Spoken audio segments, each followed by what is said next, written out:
ರಾಜ್ಯ ಸರ್ಕಾರದ ನಡವಳಿಕೆ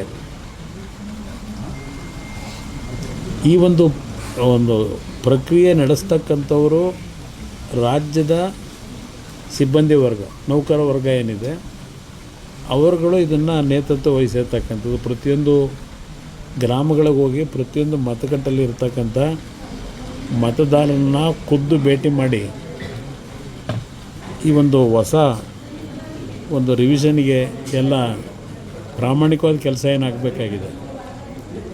ರಾಜ್ಯದಲ್ಲಿ ಮೊದಲನೇ ದಿವಸದಿಂದಲೇ ಒಂದು ರೀತಿಯ ನಿಯಮಾವಳಿಗಳೇನಿದೆ ಆ ನಿಯಮಾವಳಿಗಳನ್ನು ಗಾಳಿಗೆ ತೂರಿ ಯಾವುದೋ ಚಿತ್ರದಲ್ಲೋ ಮತ್ತಿನ್ನು ಯಾವುದೋ ಮನೆಯಲ್ಲೋ ಕೂತು ಒಂದು ರೀತಿ ಸಂತೆ ಮೈದಾನದಲ್ಲಿ ಈ ಪ್ರಕ್ರಿಯೆ ಮಾಡಿದಂಗೆ ಮಾಡಿರ್ತಕ್ಕಂಥದ್ದು. ಇದು ಚುನಾವಣಾ ಆಯೋಗದವರು ಇದರ ಉಸ್ತುವಾರಿಯನ್ನು ವಹಿಸಿದ್ರು.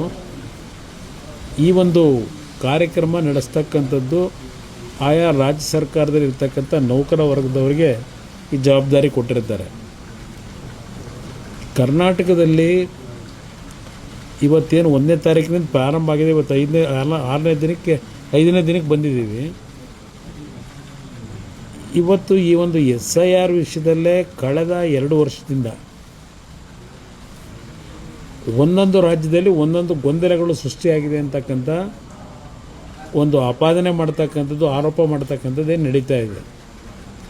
ಅದರ ಮುಖಾಂತರ ವಿರೋಧ ಪಕ್ಷಗಳ ಪರವಾಗಿರ್ತಕ್ಕಂಥವರ ಮತಗಳನ್ನು ಇವತ್ತು ಡಿಲೀಟ್ ಮಾಡಬೇಕು ಅಂತಕ್ಕಂಥದ್ದು ವ್ಯವಸ್ಥಿತವಾಗಿ ನಡೀತಾ ಇದೆ.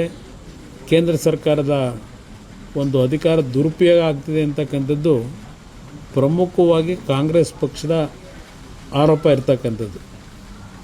ಆದರೆ ಕರ್ನಾಟಕದಲ್ಲಿ ಇವತ್ತು ಏನಾಗ್ತಾ ಇದೆ, ಇವತ್ತು ಯಾವ ನಿಯಮಾವಳಿಗಳ ಅಡಿಯಲ್ಲಿ ಅಧಿಕಾರಿಗಳು ಕೆಲಸ ಮಾಡಬೇಕು ಅದೆಲ್ಲವನ್ನು ಗಾಳಿಗೆ ತೂರ್ತಕ್ಕಂಥದ್ದಕ್ಕೆ ಕಾರಣ ಯಾರು? ಚುನಾವಣಾ ಆಯೋಗದ ಆಯುಕ್ತರ ಪರಿಮಿತಿ ಈ ನಿಯಮಾವಳಿಗಳನ್ನು ಈ ರೀತಿ ಜಾರಿಗೆ ತರಬೇಕು ಅಂತಕ್ಕಂಥವ್ರು ಹೇಳ್ತಾರೆ. ಆದರೆ ಕೆಲಸ ನಿರ್ವಹಣೆ ಮಾಡ್ತಕ್ಕಂಥದ್ದು ರಾಜ್ಯದ ಸಿಬ್ಬಂದಿ ವರ್ಗ. ಇಲ್ಲಿ ಯಾವ ಕಾಂಗ್ರೆಸ್ ಪಕ್ಷ ಇಲ್ಲಿಯವರೆಗೆ ದುರ್ಬಳಕೆಯ ಬಗ್ಗೆ ಚರ್ಚೆ ಮಾಡ್ತಾಯಿದ್ರು, ಕರ್ನಾಟಕದಲ್ಲಿ ನಡೀತಿರ್ತಕ್ಕಂಥದ್ದೇನು, ಹಲವಾರು ಭಾಗದಲ್ಲಿ ಇವತ್ತು ಯಾವುದೋ ಒಂದು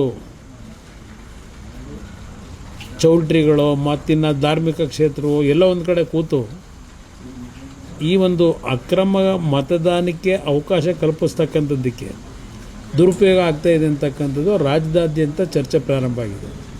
ಇಲ್ಲಿ ರಾಜ್ಯ ಸರ್ಕಾರ ದುರ್ಬಳಕೆ ಮಾಡಿಕೊಂಡು ಮತದಾರ ಪಟ್ಟಿಯಿಂದ ಹಲವಾರು ನಕಲಿ ಮತದಾನವನ್ನು ಸೃಷ್ಟಿ ಮಾಡ್ತಕ್ಕಂಥದ್ದಕ್ಕೆ ಚಾಲನೆ ಕೊಟ್ಟಿದ್ದಾರೆ ಅಂತಕ್ಕಂಥದ್ದು ಒಂದು ಈಗ ಇಲ್ಲಿ ರಾಜ್ಯದಲ್ಲಿ ನಡೀತಿರ್ತಕ್ಕಂಥ ಆರೋಪ. ಅದರ ಬಗ್ಗೆ ರಾಜ್ಯ ಸರ್ಕಾರ ಭಾಳ ಮೌನಿಗೆ ಶರಣಾಗಿದ್ದಾರೆ.